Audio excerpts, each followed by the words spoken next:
कोतवाली पोलिसांची माणुसकी, पायदळ गस्ती दरम्यान हरवलेल्या चिमुरड्याची नातेवाईकांशी घालून दिली भेट.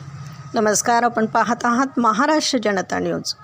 अहिल्यानगरमधून एक सकारात्मक बातमी समोर येते. पोलीस अधीक्षक मुमक्का सुदर्शन यांनी पदभार स्वीकारता संपूर्ण जिल्ह्यात सायंकाळच्या वेळी पायदळ गस्तीचे आदेश दिलेत. याच आदेशाची अंमलबजावणी करत असताना कोतवाली पोलिसांच्या माणुसकीचं दर्शन घडले. दिनांक 4 मे दरम्यान पोलीस स्टेशनचे पथक कापड बाजार परिसरात पायदळ गस्त घालत असताना एक 5 वर्षाचा मुलगा रडताना मिळून आला. मुलाला स्वतःचे नाव किंवा पत्ता सांगता येत नव्हता.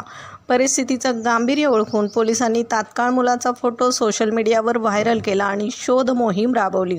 अखेर 5 तासांच्या अथक प्रयत्नानंतर या मुलाचे नाव हमजा अजीम सय्यद असल्याचं समजलं. पोलिसांनी या चिमुरड्याला सुखरूप त्याचे नातेवाईक अल्ताफ शेख यांच्या स्वाधीन केले.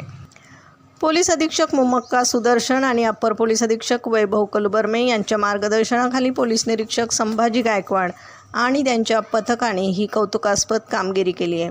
आपला हरवलेला मुलगा सुखरूप परत मिळाल्याने नातेवाईकांनी पोलिसांचे आभार मानलेत. प्रतिनिधीसह महाराष्ट्र जनता न्यूज, अहिल्यानगर. महाराष्ट्राचा बुलंद आवाज, क्षणोक्षणी अपडेट, सत्याचा निर्भीड शोध.